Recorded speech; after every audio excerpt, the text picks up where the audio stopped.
Welcome to Optisphere, the voice of Optometrist, a podcast channel by OptiConsult ME. So today's episode is very special because the conversations is going to be close to my heart. So I'm not just hosting a global name in optometry. I'm reconnecting with someone who has once taught me at Lotus College. So life comes full circle. So welcome Mr. Fakhruddin Barodawala, a PhD scholar at the Auckland Bioengineering Institute, University of Auckland, visiting professor at Central East Scholar University, both member of at International Association of Contact Lens Educators and global ambassador at British Contact Lens Association. Mr. Fakhruddin, welcome to the podcast. So life comes full circle. Today, it looks like a viva, but other way around, I am hosting you and I'm going to ask you questions. So welcome, sir. So how you have been? Thank you, Neha. Thank you, Neha, for your invite, and thank you to the team behind all of this education initiative. I've been working a little bit closely in a couple of weeks with you guys, and I see that the passion your team has for helping develop optometry in India and worldwide is commendable. So thank you for your invite, and I'm looking forward to discuss and kind of be on the other side of the table, taking the viva, and let's see how it goes. How it goes. Okay, so let's start from the beginning. You have been in this industry for such a long time. What has inspired you to join optometry? From what were your key milestones coming from being a clinician in India, an educator in India, to now working at global stage?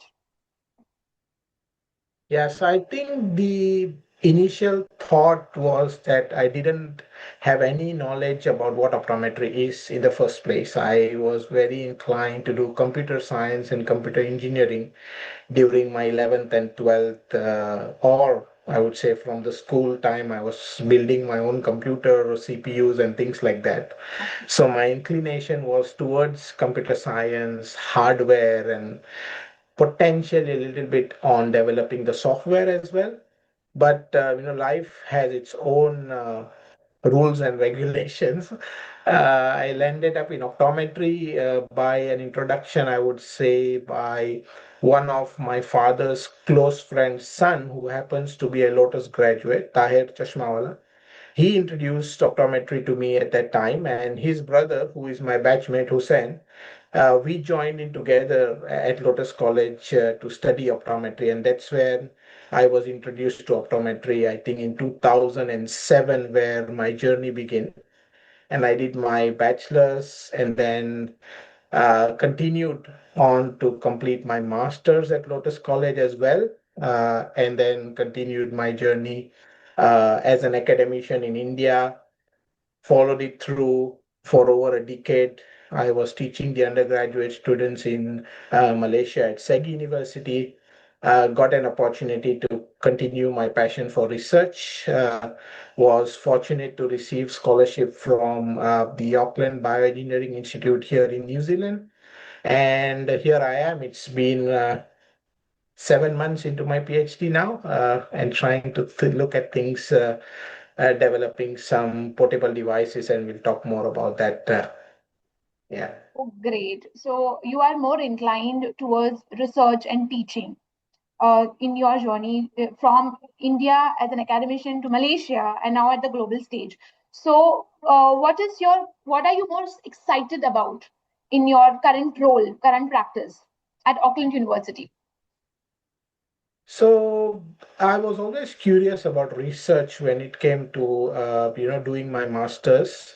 Hmm. And then I took up an role as an academician overseas at SEG University. And I was always wondering to continue research. I did a little bit of research because in academia, you didn't have much time to do a full-fledged research because you're so busy teaching. And I was always on the lookout for opportunities for openings for a PhD scholarship. And that opportunity came in a decade later, and I was able to kind of pursue my interest in research in looking at various aspects of the anterior eye. So I'm more focused on the anterior eye, including the cornea, the tear film, and things like that. And that gave me a chance to pursue the current position, the current role I have, where we are trying to look at developing portable devices, as I mentioned, for the eye examination for the front part of the eye. Mhm. Okay. So, can you just elaborate what are the what product you are developing? Put some insight on the portable devices because we are going towards the affordability screenings. So we would want to know more about it. Yeah, so again, talking about why this idea came into mind, pre-COVID, I think we had a common Hmm. research interest about keratoconus. If you Yes. remember, we were connect, and I was thankful, and I'm still thankful for you to connect me with Dr. Vanessa, who was doing a research about keratoconus and prevalence about keratoconus, and we were looking at trying to do the prevalence studies in different part of the world. I believe you were doing mostly in the India, Yeah. and she had a few other students overseas as well. And I was kind of wanting to take that opportunity. And this was pre-COVID. So I started the documentation, started to think about it more in detail. How would I do this particular study in Malaysia? Because when we looked at the literature, there was not much of prevalence data from the population. There was data from the clinical setting, but there Hmm. was not much data about the population-based study. So we thought, okay, let's try and see if I could take that further. And COVID hit in, so things got delayed. The documentation, and I was also busy into my academic role Hmm. at that time. So things got delayed, and it got even more further delayed where I was trying to put methodology in place. And that's where the idea came in because I was looking at portable devices, particularly for screening keratoconus, other than just doing retinoscopy, questionnaires, vision assessment, and refraction. We wanted to kind of develop or have an access to a portable corneal topographer. And when I looked at the availability, there were a few available, but they were not easily accessible. The literature didn't suggest much on their reliability and repeatability as well. So that was a question. And then since that plan of taking PhD was not going further, I tried to look at, can I be the one developing this kind of portable device? Do I have that bandwidth? And I did some background work about developing a smartphone-based clip-on device, which takes images of the cornea using just a smartphone. And I presented this at the American Academy of Optometry in 2002 in the Bright Pitch Idea competition. And I was among the first 15 finalists who was chosen to put up a booth and kind of explain about what that device was and what process was involved in developing the device. And that was something which motivated me that, okay, I could do something different. And then I did some clinical work using the device, and I presented that work that we were able to kind of look at those placido disc images, and we got an accuracy of almost 85% in detecting keratoconus just by looking at the images. Okay. So I had the hardware ready, and I pitched this to a couple of people and tried to look at if I get some support to develop the software. And that's what I'm currently doing now. So we are looking at developing that device further to get a topographical analysis of the placido rings and Wow. potentially look at other options where we could map the cornea in a better way by having the use of smartphone, which is accessible, cheap, affordable, and you could bring in for screening. So that's where everything is at this point. Yeah. Oh, great. So the prototype is already there, correct? Yes. So we So have the hardware prototype ready, hmm, but we are going to develop it further because when you are putting things to have a prototype hardware into the software, it takes a little bit of a thinking process because it's not as easy as it look like, just capture image and hmm. get a topography done. So we will have some modifications done to the hardware to ensure that our software can give us a reliable and repeatable results. So it is like basically it's going to be please correct me if I'm wrong, but is it going to take you to an app-based screening, uh, keratoconus screening profile, right? So we'll have an Yes. app which actually takes up the images of the cornea, and you can detect whether keratoconus is present, not present, at least screen. So it will be as easy. Yeah. Yeah. So that's the idea, and to make it more accurate, to make Hmm. it more precise, because we do not want to miss early keratoconus. Yes. I mean, yes, we know that early keratoconus in most cases nowadays are from the posterior cornea, but we are looking at just not missing the anterior at this point, because literature suggests that there are cases which are missed at an early stage, even if there is anterior keratoconus, right? So we want to Hmm. make sure that we are at least able to pick that up. And eventually, if I'm successful in this, we will look at the posterior in the future as well. Okay, we are trying to find out the subclinical cases as early keratoconus. So my another question set it because I'm interested in keratoconus. So I just want to just ask you. So whether you're doing it on adult corneas or you are also starting with the children, because subclinical cases we see in children first, right? So are we screening whom?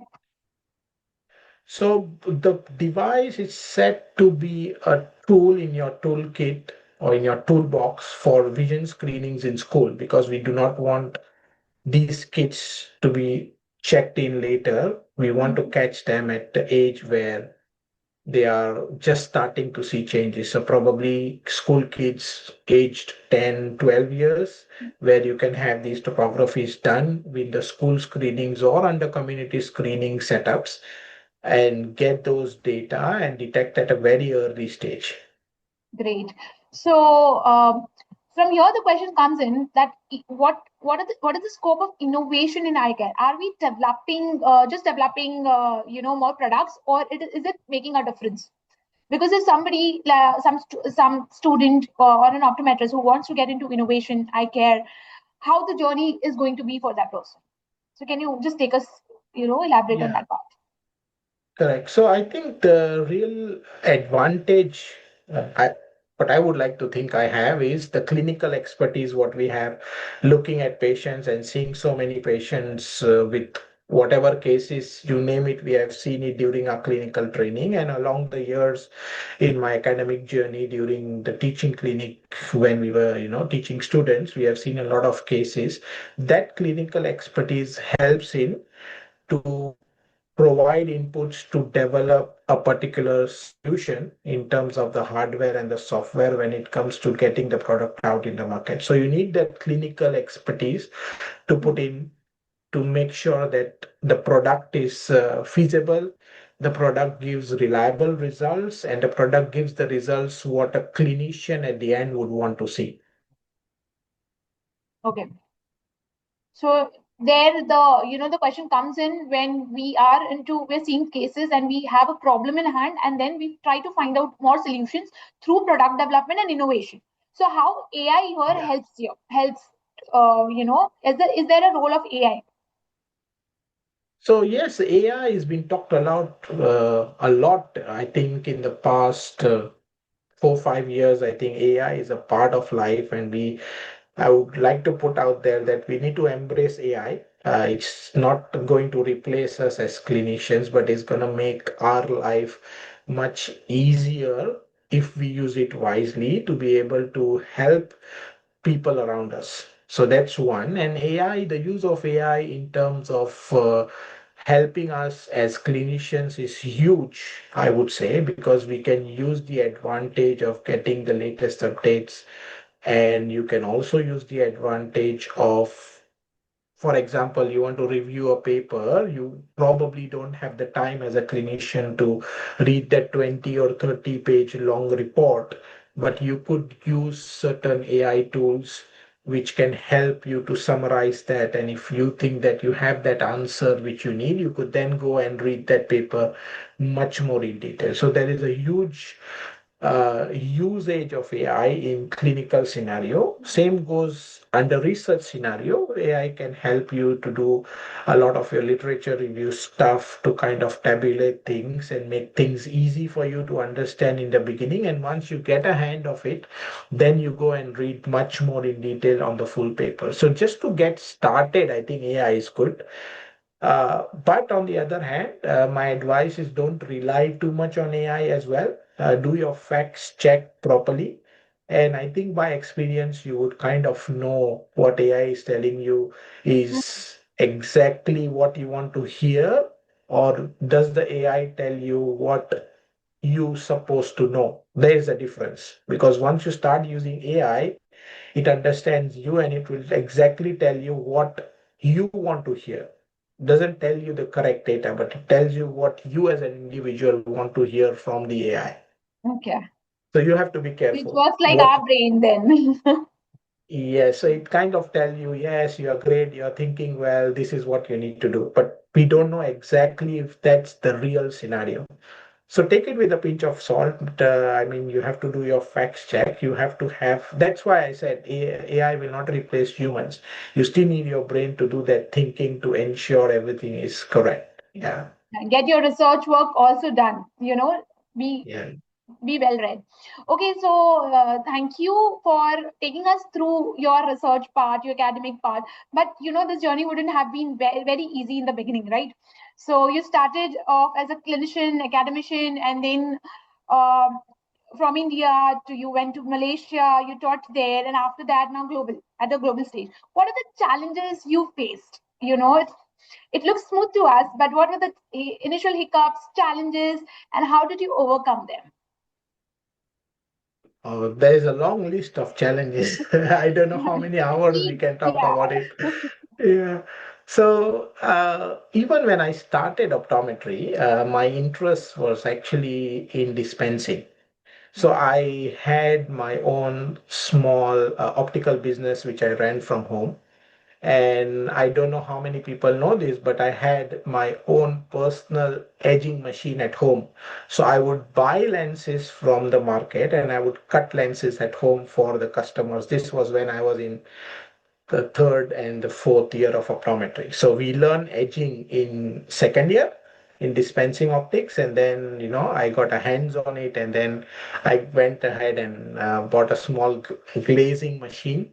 I just set it up in my house on a small table, and I used to glaze single vision lenses. I was not brave enough to do bifocals and multifocals at that time due to the cost, but I was doing single vision glazing. So my interest was dispensing. The moment I moved into my final year internship, that's where I started to like clinical optometry.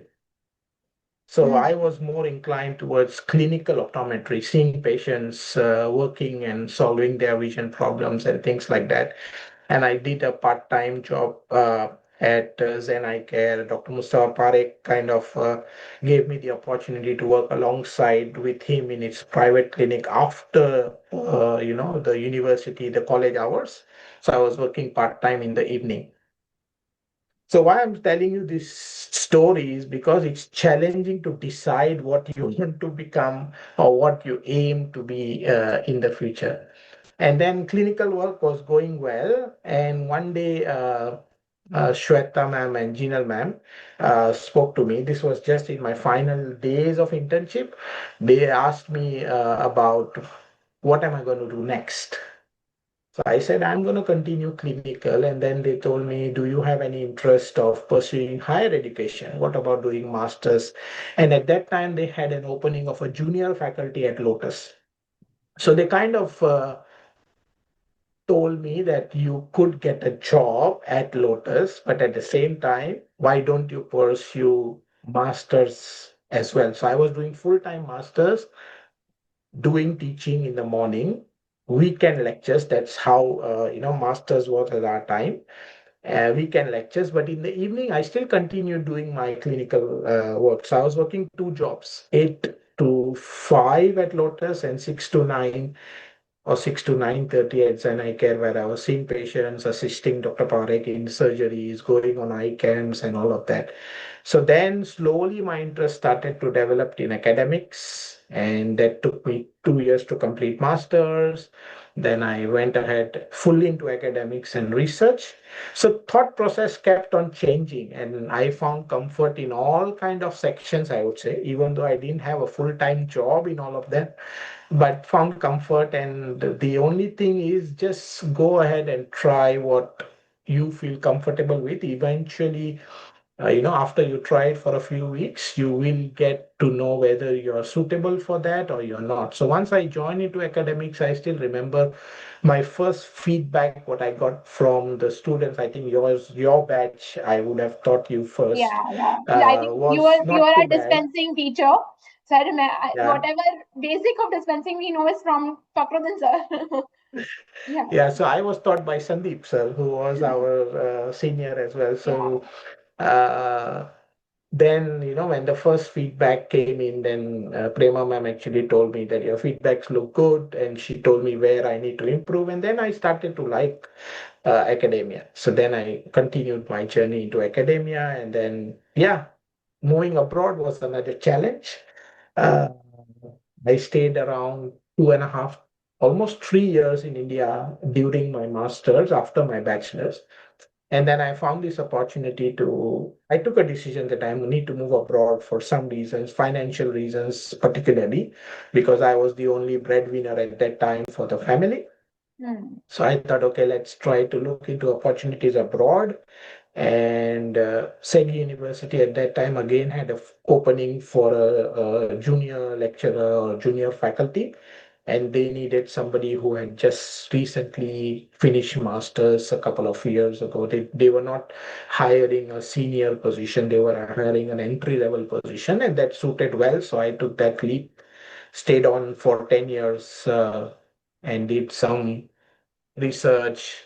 And during that time, again, connections got built up. So I had the opportunity to work very closely with IACL. I was a member of IACL from 2015. And then at that time, Professor Shazad Naru, who was the president and now the vice president of IACL, asked me if I would like to get involved more in, doing the leadership roles. And I applied for the board member position. And due to the elections, I was able to kind of take that position as well. And now I'm doing my second term, and then got involved with BCLA, did some work with the BCLA. So things started to open up. I think eventually, once you do your work, once you present at conferences, once you know people, they see your work out there.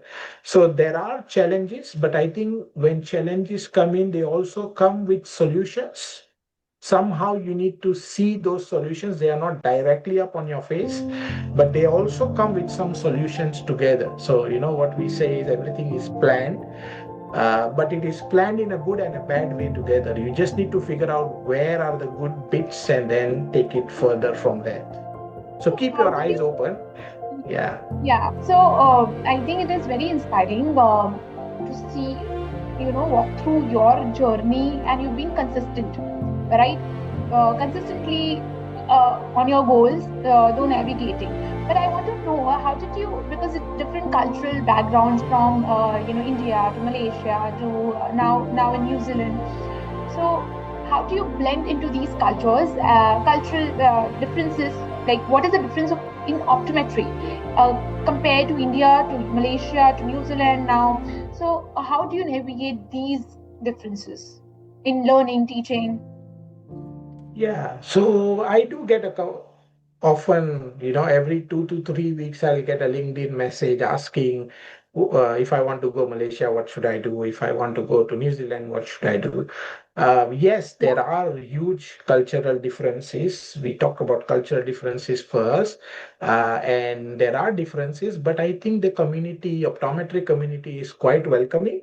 So when you are working with other colleagues, optometry colleagues overseas, they are quite welcoming and helpful to help you blend in. And that's exactly what happened when I moved to Malaysia in 2014, end of 2014. I was fortunate to have a couple of colleagues who till date are very good and close friends, or I would say family, where we work together on projects and do research and share ideas about how to teach, because a couple of us have different interests. So I do most of contact lenses. I have definitely people who love contact lenses as well, but there are people who love binocular vision. So we work together, share ideas, and kind of blend in. So that helps a lot. So I would say that our optometry community is quite welcoming, and you will easily blend in. So that's not a problem. The only thing is, if you want to explore opportunities to work, because that's again some challenges what people have.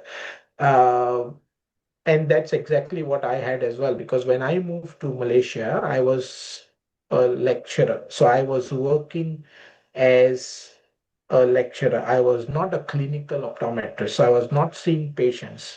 Hmm. I was not having a license to practice. So I didn't have independent practicing license, or because Malaysia is regulated under the Optical Council, Majlis Optik Malaysia or Malaysian Optical Council, and you need a license to practice. So I was not able to do my clinical work, which I was doing part time with Dr. Mustafa Parekh in India. But Hmm. I was fortunate that I was able to see patients during students' clinic with the students while teaching them, but we were not able to make final decisions. But of course, that comes on slowly and steadily. There are options where you can research about sitting for their professional qualification exams. And if you pass that exam, you of course can practice independently. That's a different story. And that's the same in New Zealand as well. Hmm. You have the board exam for New Zealand and Australia, which you need to sit for. And once you qualify, pass the exam, you can then practice. Okay. Same like GOC in the UK, you need to do pre-reg and then you sit for the GOC exam. So, uh, people who are looking out for opportunities overseas, just a plug in there, read Hmm. the criterias for registering as an optometrist if you want to practice as an independent optometrist or in a clinical or an optical setting, and then you would know what you need to do, because a lot of people have this misconception that they see a couple of us who have been abroad from a few years, and they get text us and ask us, which is good. We are happy to help, but then you must know what are the criteria. So what pathway are you taking to go to an overseas country, to go overseas basically. So are you going as a student? That's a different pathway. Are you going as an academician? In some countries, you can be an academician without, having that license. But if you're purely going for clinical practice, then you definitely need to have the license. Okay. So, which is like for the licensure exams, if you can put some light in different countries, it is different, right? So, for Right. example, somebody wants to move to Malaysia and give a licensure exam. What would be the criteria? I'm just taking Malaysia as an example. We'll have different for different Yeah. countries. For now, it will be Malaysia because you've spent time there. Yeah, so the best advice I can give you is visit the website of the Malaysian Optical Council, Majlis Optik Malaysia, moc.gov.my, if I'm not mistaken, Hmm. and they have laid down the criteria of first, who is eligible to register as an optometrist in Malaysia. So you must know whether firstly you are eligible to register. Hmm. So some of the Indian universities directly can register. For example, if you're a Shankar Nirala graduate, you can directly register as an optometrist in Malaysia. But if I'm not mistaken, it is under academic setting. So you can't practice clinically in, let's say, for example, an optical shop or an optometry clinic. You can practice under an academic setting. Okay. And then they also have the criterias of if you need to take the exam, what are the criteria? So for Malaysia, they have two types of exam. They have a theory as well as a written exam. So you need to sit for a theory exam, which usually happens in around April every year. And then you sit for the practical. If you pass the theory, they allow you to sit for the practical, which happens around June every year. And once you sit for the exam, then you will be registered. So the best idea is whichever country you're planning to move to or have, the idea to move to, go through their optical council website, and they have very briefly laid down the documents of what are the criteria they are looking for to register you as an optometrist. At the same time, look at how much fees they charge, because that is something which I think we have to be mindful of, that whether you invest so much money and what's your future plan, whether you're going to stay for a long term, short term, and is that fees that you're going to pay for the exam, who is going to pay? Are you going to pay? Is your employer going to pay? Is it worth to invest that much money for the exam and things like that? Yeah. Okay. So for all the viewers listening to us, please note down these points. If you are moving out to another country, you will have to have a license exam or a bridging programs there to qualify Yeah. to practice as an optometrist out there. So be watchful. Now coming towards the another section that how did uh, your passion project, I feel that is your OLS, online Yeah. optometry learning series, how did that happen? Because the first time I saw the lectures going on in the COVID, and I think one thing which kept us learning through free lectures with experts was OLS platform. So many of us have been connected through OLS. So can you highlight the key pointers? How did this happen, entire OLS program, and how it is going right now? So this one, I think I have a couple of people to credit, because this is definitely I am the face, I would say, because everybody sees me on that weekend now once a month though, but everybody sees me on the Zoom. So people think I'm the only one doing or running the show. But it started during COVID. So the idea was Sulfikar, who is my brother, who was very interested in video editing at that time, pre-COVID, in 2019, 2018 era. He was very interested in, editing videos. So he reached out to me and he said, I was looking online on YouTube and there are not much videos about optometry, lecture series and things like that in 2018, 2019. So he told me, why don't you just record your lectures, send me those lectures, I will edit and I will post it on our YouTube channel. So that was his idea. So he told me, let's do it. And I kind of know it's gonna be boring, people hearing me, and I don't want to do it. I was kind of neglecting him for almost 2 years. And then COVID hit in, and then he's like, now we are free. We didn't know for the first almost first few months what to do, right? When COVID hit. So he told me again, and then like, okay, let's try. So it all started with just one story on my Instagram page that, we want to start this platform for free education. How many people would want to join? So we put in a Google form this as my personal Insta story, and we got over 300 responses within the first hour, that they were all interested, that we want to, take part on this platform to learn, because everybody was at home and nobody knew what to do. So then me and him sat down and brainstormed that, okay, first, I don't want to give lectures because people would kind of get bored after 5, 10, 15 lectures, right? So I said, okay, let's reach out to our friends and colleagues. And that's where I started to reach out to you, including you. I reached out to a lot of our juniors and seniors, and I said, "Hey, I'm gonna start this webinars." That time we were saying webinars, and it's online. We use GoToMeeting because it was a free platform, and I said, "Just come in, do a 40 minutes presentation of whatever topic you want to." We didn't have any criteria, and we also were very fortunate that some students from some Indian colleges at that time were also interested to present. Yeah. So we said, okay, let's start. So on 1st April, happens to be an April Fool's Day. We did start on 1st April 2020. And yeah, we got Upti as our first opening speaker, because she has been again very supportive of our ideas with her Nerdy Optometrist project. Yeah.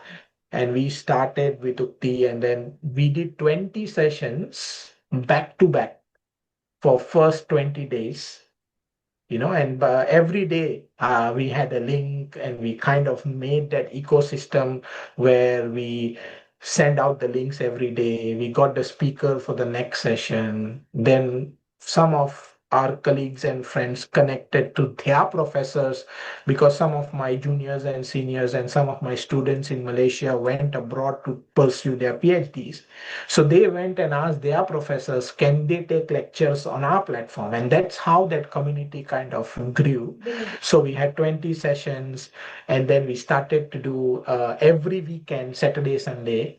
After first 20 days, we take, okay, we have enough content, we have people who wants to watch, and everything was done for free. So we didn't charge. Until today, we don't charge our viewers or our learners. We say we don't charge them.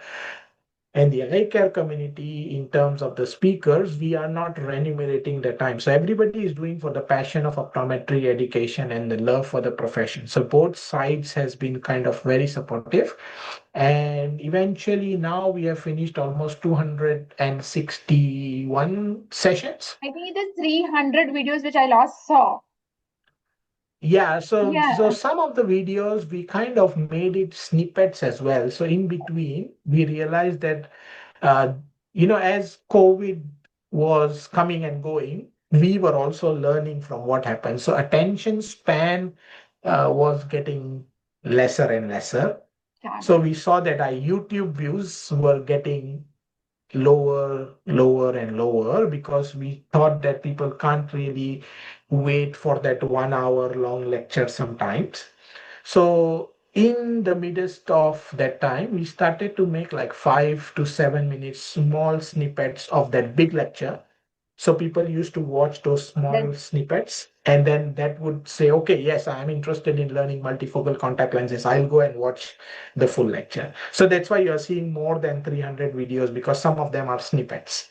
But the full lectures are around 261 lectures. Most of them, 99% of them are recorded. And again, at this point, I think I'll have to thank all the speakers who came on to board and allowed us to record, put these onto the social media, YouTube. And we have not used YouTube monetization, because this was just for educational purpose. So it's all just for education and love for the profession. So it community. kept growing, get connections.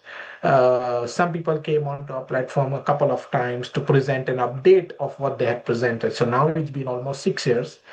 They some of them came and say, okay, let's do an update, because what I presented in 2021 probably is outdated in 2025. So they have given kind of an update session as well. So that's how the community grow, and we are doing one session every month now, slowly and steadily, and happy to support the cause with you guys as well. Yeah. Yeah, as we are coming back to more of offline classes, so the online series have gone down. But I think OLS was or is the only platform by Indian optometrists who has got us international national speakers talking on all the topics of optometry, from basics to advanced optometry, from research development to business development. Everything is available at online optometry learning series. So guys, I'll put the link down below. You can go there and watch the episodes you want to. So now, as most of the young optometrists and aspiring optometrists are looking up to your journeys like yours as global leaders.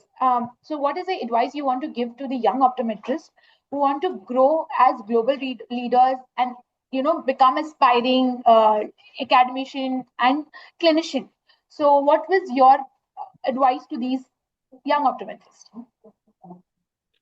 I think trust the process is the first. You must ensure that you do your work nicely, ensure that you are able to justify, keep yourself updated with the latest evidence, because now everybody is moving towards evidence-based practice. So we want to ensure that we keep ourselves updated with what is happening in the world of research, keep ourselves updated with the latest technology that is available.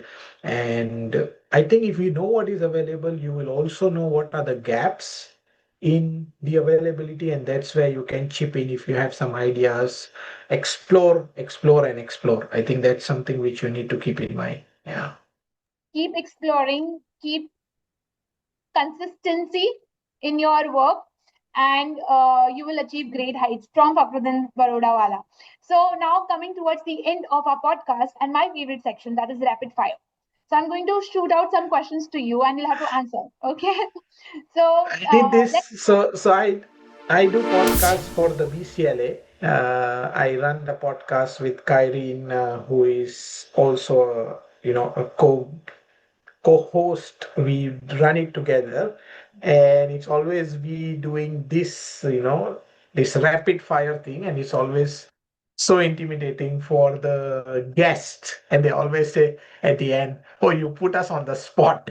So looks like that's what is going to happen to me today. so tables have turned. So you are at the spot. Okay. So let's start. One word for your journey. uh One word. Okay, one word for my journey, I would say consistent, I would say. Yeah. Yeah. Persistence, consistency. Persistence. Yeah, Yeah. that's yeah. Yeah. So one thing students should stop doing. Trust AI completely. Great. One skill every optometrist must master. I've said this multiple times, retinoscopy. Yeah. You have to know your retinoscopy with very hard because that's your bread and butter. So the moment you hold your retinoscope, you should be able to solve 99.99% of your patient's visual problems. You must be able to detect because retinoscopy is a skill which doesn't only tell you refractive error, but it also tells you what is the condition of the media, whether the pupil reaction is good or not. So it's a really important skill which I think all optometrists should master when it comes to clinical practice. Yeah. Great. Yes. Retinoscopy is compulsory. Everybody should know. Now, India versus global optometry. One difference. So I think Indian optometrists are well versed with the clinical knowledge because we have a diverse population and we have seen patients of all, I would say, if not all, 90% of images what you see in Kansky, we have seen them in real life in our clinical practice. Whereas when it comes to overseas, whatever experience and knowledge I have from the overseas, my time overseas, they are more inclined towards research and theory. So the clinical practice is a bit less compared to what an Indian optometrist have, and that's where we can leverage on that. I think because we do have a lot of clinical exposure, we see. I would say we see more number of patients compared to other optometric graduates overseas as well in your clinical training years. So I think that's an advantage for us.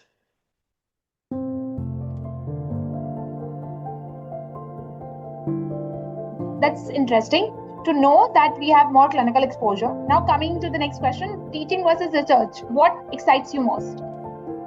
Teaching, Teaching. Okay, great. definitely.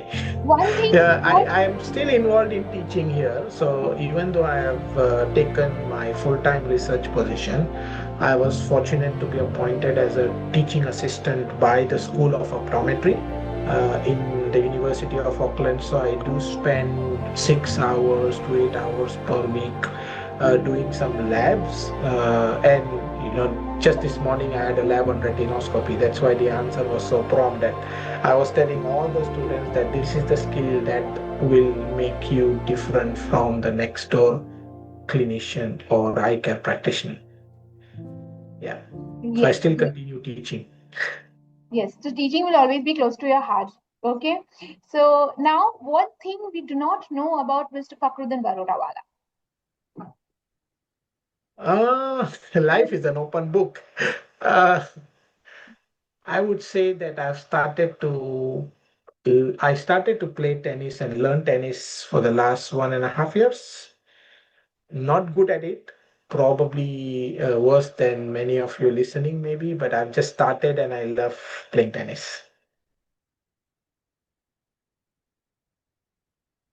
Other than other than teaching, I think you are a sport player. So tennis is your go-to stress buster. One book or an optometrist should read in their lifetime. So I was introduced to this book when I was kind of confused about taking a journey or taking a shift when it comes to business mindset. So Rich Dad, Poor Dad is a good book to kind of read when it comes to having those thoughts kind of cleared out.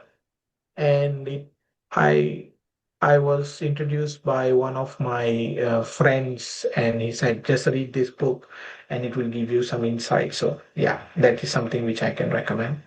I think every one of us should read Rich Dad, Poor Rich.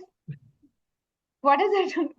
Rich Rich Dad, Dad, Poor Poor Dad. What? Okay, okay. So we should go back and read about it. Okay, so thank you, sir, for being a sport and answering all our questions honestly and inspiring us through your journey.